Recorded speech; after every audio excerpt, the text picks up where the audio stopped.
Don't lean too far back into the chair. It will immobilise you. We've swapped seats because Agnessa didn't move for like 23 minutes. It was 23 minutes, 29 seconds, according to sources. I'll tell you what it was. It's the fact that when I sit in that chair, I like, look, what are you doing? You're gonna break the chair. No, like if you sit on it and then you like, it's a very comfortable chair. I'm going to try sit how you sat last time. time. No, you got to move down. Yeah, exactly. Right. Every time I sit in this chair, I fall asleep. No joke. That's not comfortable though. Yeah, well, I was uncomfortable. No, you were comfortable. I was comfortable. You were extremely comfortable. We've swapped. So if she doesn't move this entire episode, I feel like you're going to make a conscious effort to move now. Now I'm going to be thinking about it. You've been tweaking. You know what, guys? I just sat there editing. The first time you make a YouTube video, it's scary. I'm not going to watch it back. I look at the shorts, I look at clips of it. Yeah. Right? I feel sick. Who's this? Like, what the hell? What the hell aren't they? No, I'm actually like, I'm gonna have to get over it, aren't I? Eventually. Yeah, we're trying this. Okay, so I don't know if I should. I'll insert a picture of it. Productivity drink, because this is gonna be a productive episode. It's gonna be such a focused episode. Apparently, we talk too slow. Well, especially I talk too slow, so I'm gonna speed it up. I find it so difficult. There's so many thoughts going on in my head, I can't express them into words. Yeah, it's okay. We've written a brief structure, so hence the notepad had to do a logo so that because I think it kind of goes hard. It goes hard, but if it falls off, it falls off. You know what I mean? It's quite sturdy. I can't lie to you. I was just gonna say we're really repping the green because like my top kind of matches that chair. Arina's top matches the sofa. What did you say before? It's gonna be good because we're matching what the sofas is on. The contrast is gonna be nice. Anyways, it will be. Okay. Should I open the drink then? I think you should open it so that. Should I put the microphone near? Shall I say it? Because I've never actually said it. You've never actually said hello, Munchkins. That's crazy. Please, Mum.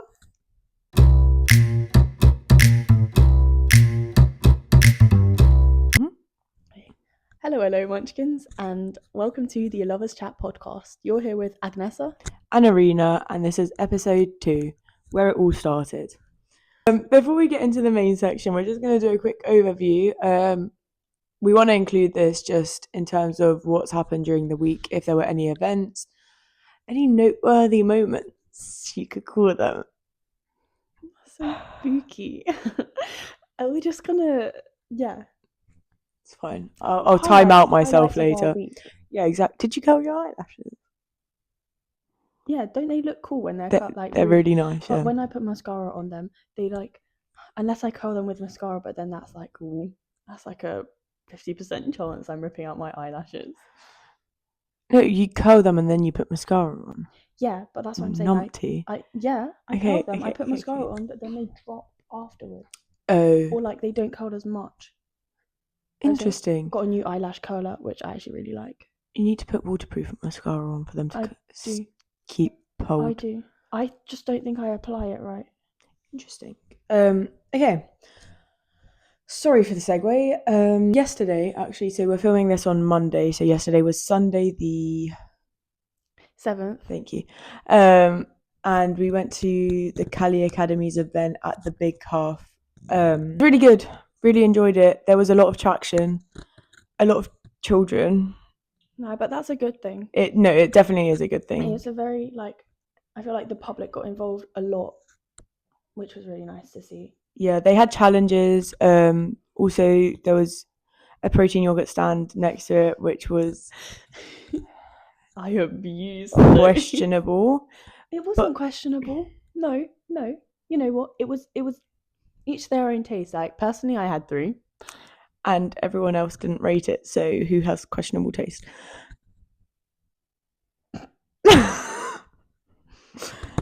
But yeah, and then the other side of them was a recovery zone. In terms of the event, it was very well done, I think. Props to Cali Academy. I can't be bothered to recite all your names. Sorry, you know who you are. Cali Academy put in so much work, and it's so admirable, and we appreciate it. So yeah, we enjoyed it. I got bullied by a child. You got bullied by a child. That was crazy. Because we were sat on these beanbags, and then I stood up for I'm not even joking, it was a second. I stood up for a second, and the beanbag got yanked from under me. Snatched. That kid has got drive. She's got guts. She had an agenda, and she completed. We'll go into heavier subjects and topics later on. I think we just need to get the flow going and just establish a good structure that is easy to follow and stuff. So bear with us for the first few episodes. Yes. It's very experimental. And genuinely, if you guys have feedback for structure or whatever, or Agnessa moving, or I get it. I'm very awkward in front of the camera. I genuinely can't help it. But we would really appreciate it. So if you have any feedback, any tips, we take constructive criticism. Can you just comment them, please? Or just DM us. Let us know. Yeah. Don't attack us though. It's the second episode. Relax. Shadow, no. Okay, so just briefly what rhythmic gymnastics is, because I do feel like it's not very well known, especially in England. It's very well established in Eastern Europe, I'd say predominantly. But I mean, if you watched Lizzie McGuire, she did rhythmic gymnastics in one of the episodes. Who's Lizzie McGuire? It's a Disney show. It's actually go to Disney show, in my opinion, one of the better ones. But she did rhythmic gymnastics for one episode. I feel like it's better known in America than it is in England. England, it's just, it's not that well known in England whatsoever. I mean, people if you describe what it is, it's with the ball, with the hoop, with the ribbon, ribbon. Yeah, people kind of but they don't really know what you're talking about. They're just you just twirl the ribbon. I mean, that is basically what it is. There's 5 pieces of equipment, and then you've also got 3 routines. So you've got rope, clubs, ball, hoop, and ribbon. I think, like Agnessa said, the best way to describe it is a dance with the ribbon, which is gymnastics. It's very flexibility based, very dance based, but it's also rhythmical. Skillful. Yeah, that's hence the name. It is rhythmic. It's a lot more. It's a lot of focus on expressiveness with the body expression. Yeah, it's so difficult for me to explain. No, it's okay. It's very artistic and performative. Yeah, I think it gets really confusing because artistic gymnastics with all the flips is called artistic, but it's arguably rhythmic is very artistic, which is really I think the names of the different gymnastics is really confusing, but I can't do anything about that. I believe that it got introduced into the Olympics in 1984, I want to say, as an Olympic sport, and it is internationally, it is women's only, so there's not really men. In lower levels, I remember that when we were little, there were a few boys doing it alongside, but on the international level, Olympics, Commonwealth, there isn't a section for that. But I think it is. Did you research that? Yeah. Oh. It is predominantly a female sport anyways. Yeah. And it's quite a short-lived sport, career-wise. People tend to stop in their 20s, if not early 20s. I'd say mid-20s. Yeah. That's not to say that as everyone. No, of course, but it's in general. Yeah. But you know what I think it is? I think it's the toll it takes on your body. A lot of people stop 100%. Because of injury. It's a commitment. You've got to dedicate your life to it. I feel there's so much training. It's very heavy on everything. Yeah. In terms of how and why we started, we didn't really get a choice because, like we mentioned in episode 1, Agnessa was 4-ish and I was 6-ish, around that age. So we just kind of got put into it by our parents. I can't remember why, to be quite honest with you. I think, you know what, I think we went in to do artistic gymnastics. I think so too. I don't think we were put in straight into rhythmic. I don't think it was meant to be rhythmic. Our club just had an artistics section and a rhythmic section. Yeah, you told the story. Should I? Yeah. Okay, so the story, as far as we remember, we both remember the same thing. Yeah, so it should be accurate. It's got to be. Anyway, so we came in for our first session, and me and Arina, we started on the artistic side. Started jogging around on a spot. I think it was like in circles. Okay. Oh, yeah. Sorry, it was around.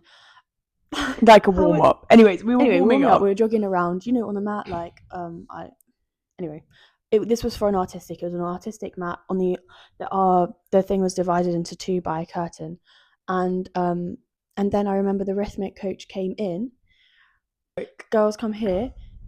Made us tested out our flexibility. I don't remember, put us in a bridge or whatever. I think she stretched us as well. That's what I remember. Yeah, and was like, right, come over onto this side. And honestly, I think we just started training on the rhythmic side. I don't think it was purposeful. I genuinely don't. I think it was just by accident.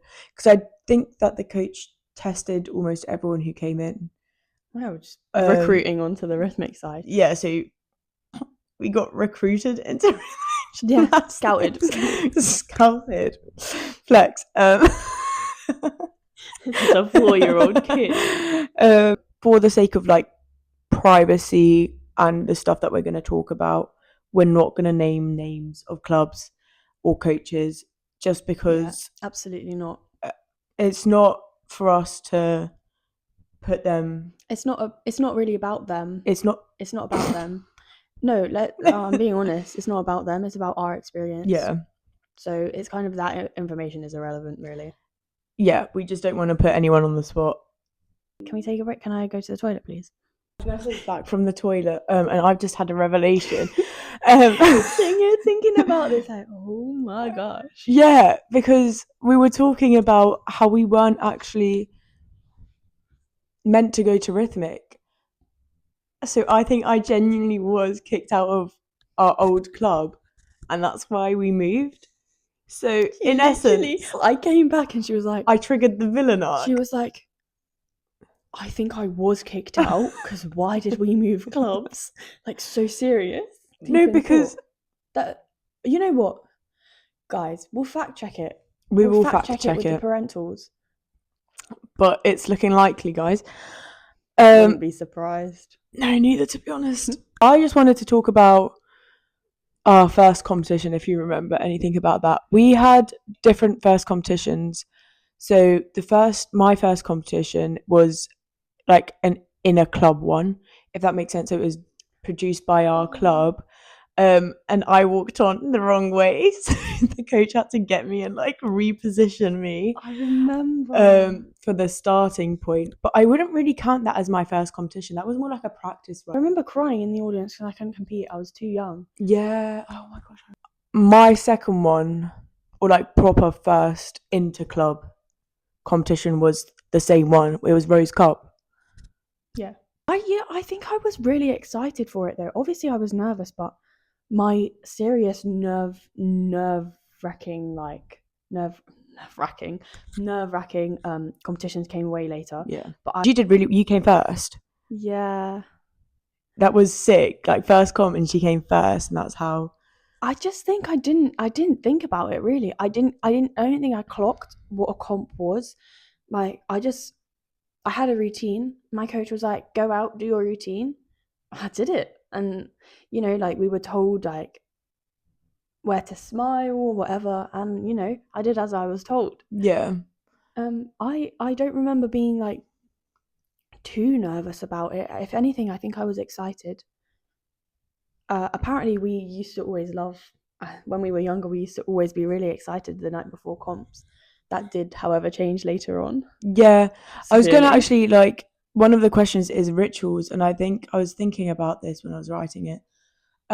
We didn't really have rituals before the comp, but the night before, I remember we'd always practice the routine in our heads over and over and over and over again. Clean routines only. Yeah, it had to be clean, like no drops, no mistakes.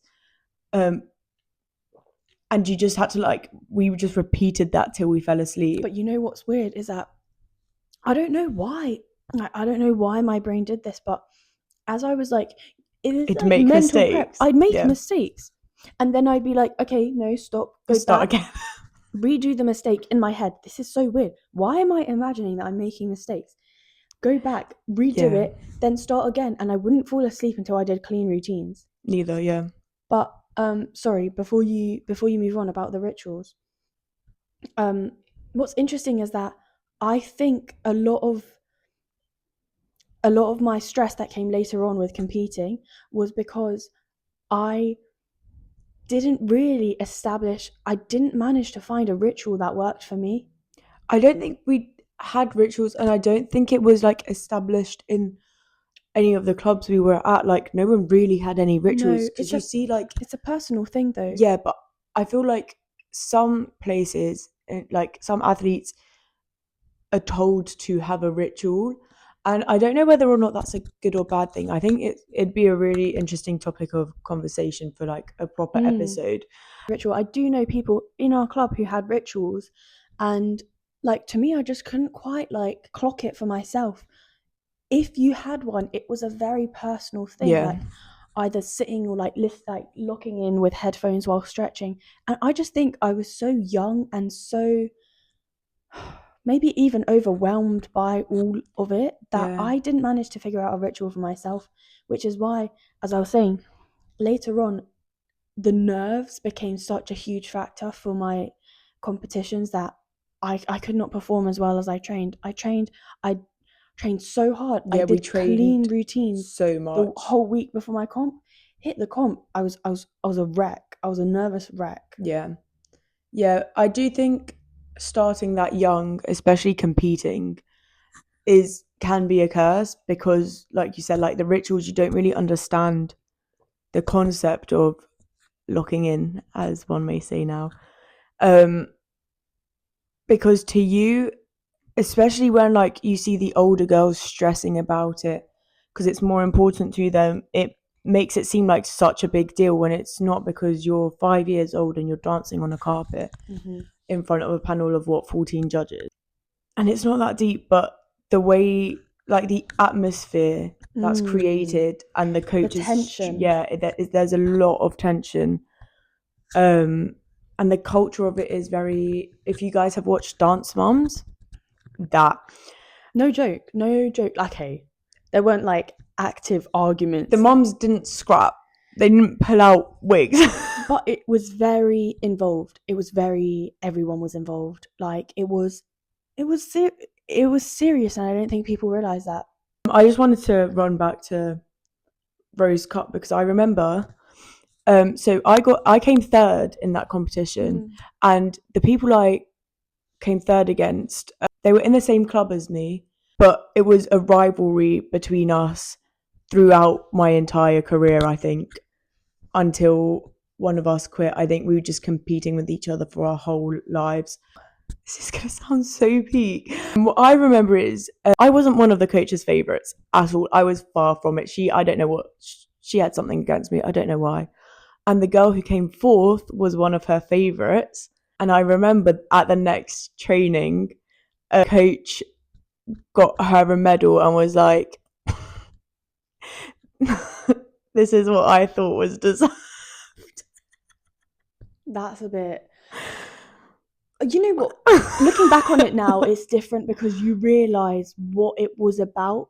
I didn't clock on that training. I think it's so funny though. I didn't clock on that training. Because Bestie didn't agree with 14 judges. How strange that was. I didn't clock how strange that was. She did it in front of everyone. She had everyone, because we lined up.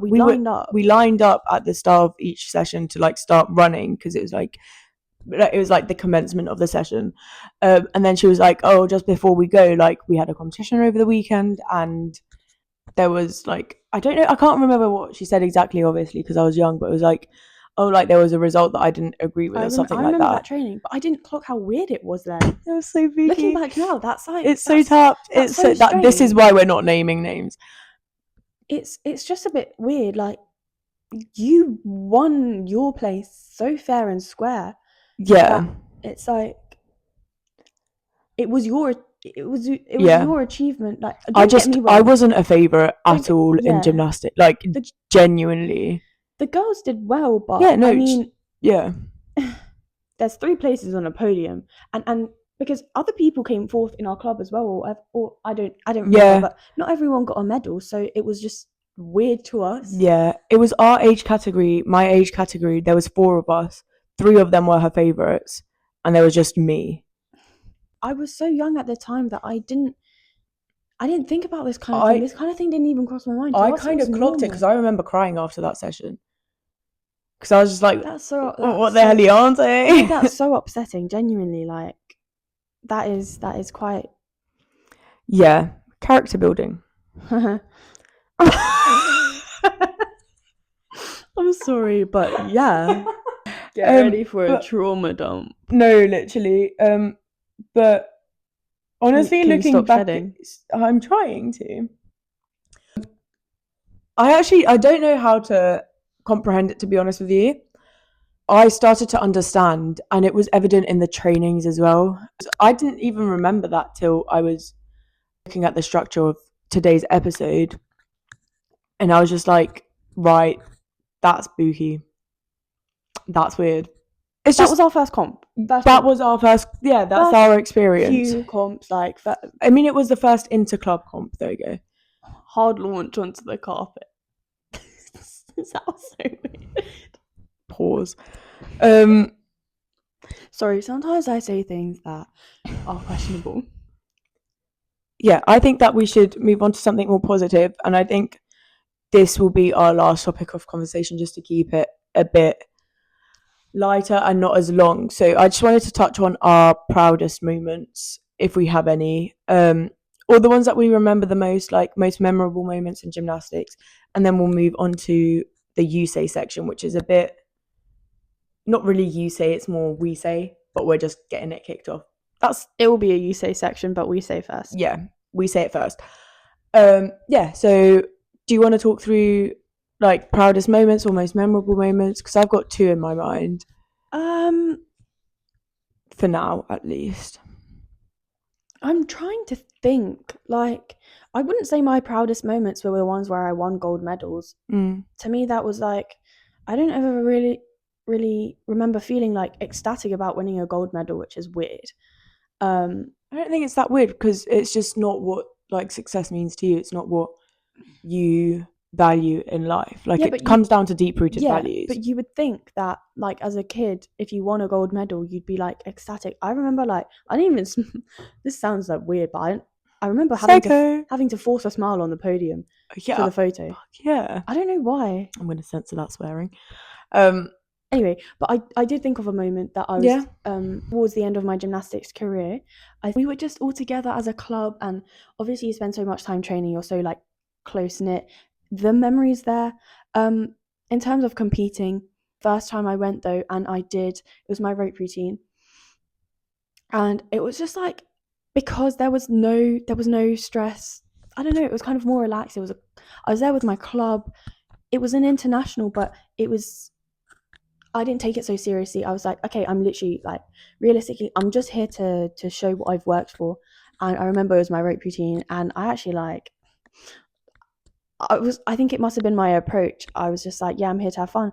Did a clean routine, and I came first, which is like, I won an international gold medal. Which, it's incredible. You were incredible, honestly. Like, you were an insane gymnast. It wasn't like top level, but it was something, and it's still international. It's still competing against so many more people, and like the better of the countries as well. It was just it was a positive experience for me, and oh Lord, I can't speak. This was my penultimate competition, or last competition before stopping my gymnastics career, was also in Athens. It must have been the good vibes there. It was the same comp venue, loved it, and this was the one where I was competing against the top gymnasts. Like, I came pretty close to the bottom of the ranking, but it was just like worst of the best. I'm competing against these girls who better than the best of the worst. Who, what was it? Sophia Raffaele came second on the Olympics. I'm on the same carpet as you. I'm competing against you. Obviously, I'm far from it, from like the competition, but still. The extent that Agnessa got to in gymnastics and like the routines and everything was so cool. Those were the kinds of like positive experiences that I loved, when there was kind of no stress to win, no stress for a score. Because didn't you know it was going to be your last competition as well? I had a feeling. Yeah. I was training already injured. Exams were coming up. I was like, my injury genuinely, that was, I got my injury training for that comp and for the trials that came after, which I unfortunately didn't make it to. I kind of deep inside knew that like this may be my last comp. I need to make the most of it, and I'm glad to say I did. That was probably my favorite. Yeah. Oh, you want to talk about really your cute. proudest moments? Mine are a bit different, I think. So I've got two that I can remember at the moment. I'm sure more will come up. The first one was, if you guys are aware of what a scorpion is, but because a lot of you are Cali athletes. Can I just say the cashew nut thing? Oh my gosh.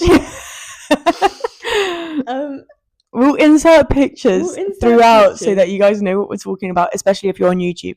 To be fair, I think majority of our listeners are YouTube. Yeah, which is interesting. Thanks for looking at us whilst we're talking. Makes me feel extra awkward. I think it's fine. I think you get like the pure raw emotion. I'ma stop. Well, what is there to say? It's a scorpion. Suppose it's called a scorpion or a tiger. Prawn. In calisthenics, there's a move called the scorpion, where you're on your hands and you like bend over, or like a Mexican hollow back. But it's more of a scorpion. Yeah, for the way we do in rhythmic gymnastics, it's called a Mexicanca. Yeah, the other day someone was like to us, "You know who you are." Yeah, you know who you are. But it made me chuckle. He was like, the cashew nut thing.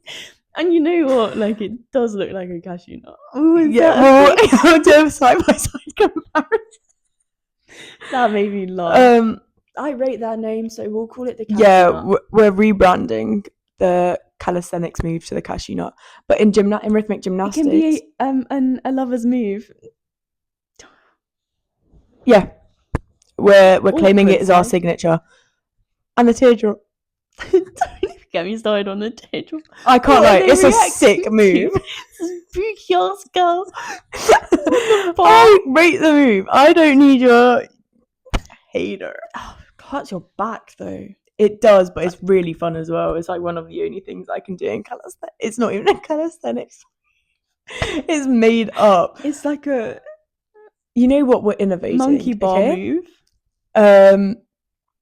So back to where we were. Sorry, your proudest No, it's okay. So in rhythmic gymnastics, it's called a scorpion or a needle. Dancers will know. And I remember the first day that I got it. It was with the like assistant coach, not the main coach, who I actually really rated. I can't remember what her name was. But basically the way you train it was like sounds so booky. You hug the coach and you like kick your leg up, and then they catch it and they'll I'm playing it in my brain. These are like 5-year-olds. So you kick one leg up backwards and then the coach catches it and it stretches you so that your back literally like folds in half. That's the first time I caught it, because then I did it by myself and I just remember not wanting to leave. It was right at the end of the training. Wanting to leave is so cute. I did not want to leave that gym because I was just so excited about the fact that I got it. And I was just like, I remember I was just at the wall. I was just kept catching my leg and I was like so excited about it. And I think we stayed for an extra like half an hour or something because I was just practicing the move. So I think that's one of my proudest moments. Another one, this is going to sound like such a flex, but you know what? I'm taking the win. It was an annual cup. I can't remember quite what it was, which one it was. It happened in the summer, and we did 2 routines. I did hoop, and I think it was rope. No, it might have been 3 routines. It might have been free, rope, and hoop. And my hoop routine, I don't know what it was. That Pasadova one, banging. Yeah, that was like your signature routine. That was my signature routine, and it did really well. But that's not it. That was not it. It was the competition. So I came like 5th or 6th on like the other 2 routines, and then I came first on my hoop routine. And I remember when they were calculating overall, I was like, surely I should have been, because they shout out top 6. I was like, I won on hoop, and I won by quite a bit. So surely I should have been in like the top 6, but then I wasn't. And it turns out that they miscalculated it, and I actually came first, and then they had to like first overall because of my hoop routine. So they had to send the medal by post. That I think was one of my proudest moments. I feel like, yeah, when you have such a it was such a strong routine. And I think that's why hoop's my favorite. So, you know what? I think it was the most aligned with myself and my personality. Yeah, I was literally just gonna say that it's so important when you're creating a new routine for it to like match it, for you to feel the music, especially as you get older. Kind of, you, in some cases, you choose a music that you feel the most. Yeah, and that's important. It's really, it genuinely shows, like, it makes the routine. But I think that's the same with like sport in general. I think you just need to choose something that resonates with you. It's very individual approach. You know what, it's just in everything, because the results show if you're doing something that doesn't align with you. Wow, this is becoming philosophical. No, reflective. This is what we're talking about. It's reflection. If you do something that really resonates with you, then the results will show it. Yeah. Okay, I think we've yapped enough about gymnastics. There's a lot to talk about. Yeah, so I think today we're just going to we've got a few quotes that we've overheard at the gym. If you follow my account, I've got an overheard at the gym highlight. There's only 2 because I've stopped doing them, but they're funny. So I'm just going to... Or just like gym stories. I forgot what we have written down. I've got it here. One of the first quotes was someone was in the phone call and they were like, bro, just the shower. And then the other one was also, no, they were talking amongst each other. They were talking to each other, and some guy goes to his friend, I'm not going to tell you when to go to the toilet. I'm a Scorpio, which is really like, make it make sense. During your training session. During your training. That's so funny. This is not really like I don't know if it was funny. I think it's funny now, but I was just so confused. I was just warming up. I saw her the other day at the gym. She came back, I was just doing like my shoulder circles. I was about to do some pull-ups. I think you were doing it with a band, with a band or whatever, but like not. She was warming up with a resistance band. Yeah, it was a resistance band. You know, there's like, I mean, I feel like, you know, you hold the band, you warm up your shoulders. How you want to warm up? You get the fluids moving. You move the joint. Like, I feel like if I was doing an exercise for resistance, I'd do it, but I wasn't. I was using the band as a what is it called? Warm up. It's just for warm up. Yeah, and she comes up to me. She's like, "Excuse me, you're doing this wrong." And I was like, "What? Like, what am I doing wrong?" And she was like, "You're doing it wrong." And I don't even remember her telling me what I was doing. No, she didn't say anything. She didn't actually say what it was. And then that was it. I was like, it's not as funny as I remember. Yes. I think it was the confusion that made it funny. And then she proceeded to later on do the exact same thing I was doing. I was just a little confused. Anyway, I don't know if that's funny. That's not funny. It was to us. It was funny to me. You guys are getting it. Moving on. There's nothing bad about it. It was just out of the blue and confusing. The other one was, guys, can we not vape in the gym? It's to be banned in the gym. Why are we like no hands vaping whilst lateral doing lateral raises on the cable machine? Guys, that's not okay. Let's vape in mouth is crazy work during cable lateral raises. And it's in the gym. Not everyone wants to be breathing that in. Not only that, it's just, guys, it doesn't give you aura points. It gives you minus aura points. Yeah, that was minus aura points. That was crazy. If I see you do that. Don't blow strawberry ice in the gym, please. The last one there was this guy. You know what? I haven't seen him in a while in the gym. He's still great. There's been a few weird interactions with him and I think the first time he ever spoke to me, I was doing it was either shoulder press or his dumbbell bench, and he was using the 50s, and when he was putting it back, he walked past and he was like, "Oh, are you going to try these now?" And I was just sat there because after a set, you just want to, I don't know about you guys, but I don't like talking to people when I'm at the gym because I get really, it's not even locked in, I just get really in my head, and I like to work out alone without music. I'm not a psychopath. I hope. So I get really in my zone. So obviously when someone brings you a 50 and goes, "This is for you," you're just a bit it was 250s. You were just a bit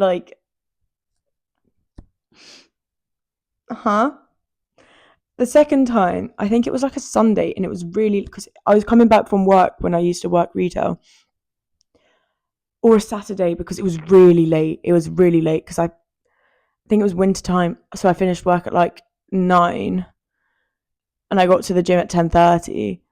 So I was warming up for bench, and he walks in while I'm benching, and he goes, "Are you using that?" As you're benching. As I'm benching. It's crazy. And I was like, yeah. Why? And he was like, "Oh, can I jump in with you?" And I don't think I heard it. So I was just like, "What?" And then he was like, "Oh, can I jump in with you?" And I just looked at him like, "What do you mean?" Because there was... Was it an empty gym? It was an empty gym. And that's crazy. I was the only one at the racks. There were 4 racks before our gym changed up.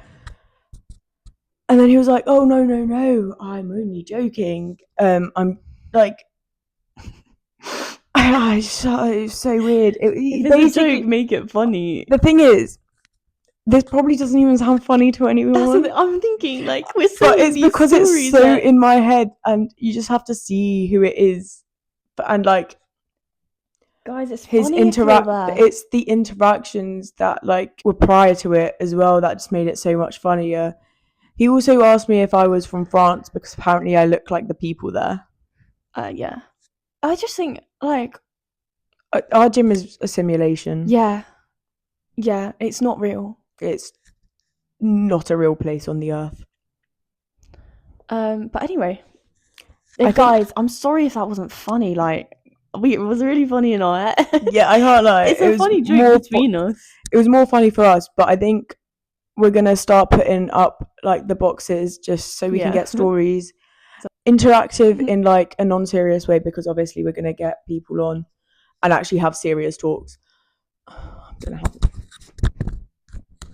gonna have a serious chat with you. The mic dropped at the right time because I shouldn't have said that. Thank you so much for listening, and I hope it was a bit more structured, and we appreciate any feedback. It is very, very, very early days, so anything helps, even if you want to hear some variety in our voices. Guys, although I think we speak quite that. I don't know. I feel like the way we still not moved very much. No, I was literally about to say I try to move. I'm sorry. I'm not very. If it's not who you are, it's not... No, I've been told this before. I was sitting on a train, and my coach was like, "You don't move, do you?" And it's not that I don't move. I have times when I move. I think you I don't fidget. Zone out. Yeah, I don't know. When I'm sitting, I just get really restless. I feel like I've got so much I get that energy inside of me that I need to release. I get that in social settings. I get very fidgety. That's anxiety though. Yeah. That's a topic for another day. Yeah, but no, if I'm not comfortable, I And it confuses me when people, like, you're always moving when you're seated. I don't need to move, guys. Like, if I'm comfortable, I'll sit in a position for enough time, but I feel like I did move this time, so yeah. Maybe we'll have a timer on how long she holds a position. That's not necessary. I think if you're actually looking, if you're actually analysing, you know who you are, how long I'm sitting in one position for, then we know you're watching. We know you're watching. And get a job. Yeah, hopefully this had a bit more substance. Hopefully I spoke a bit quick. I did try. I think you did. To my ears, I think it sounded like music. Oh. The first time, guys, I was very nervous and I was very like zen in my seat. So next time we're swapping because I really don't like this seat. Also, the drink slapped. I can't lie. I like it. Was alright. It was alright. Rating? I'm gonna give it a. The flavour could have been better, but I didn't hate it. I would give it like a 7.9. It tasted like a blue raspberry smoothie. I'd give it 6.3. I'm not. Blue raspberry is probably my least favourite flavour for sweets and drinks. I get that, but it also wasn't bad. There's some. You know what? I really like raspberry flavours. It's just the fact that it's blue raspberry.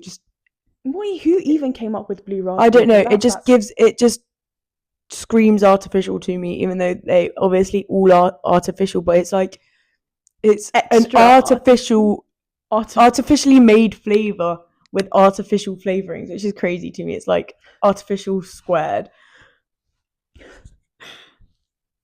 Yeah. Okay, we're gonna go because thank you. We're going to delusional. Thank you so much for watching and listening, and we'll catch you on the next one.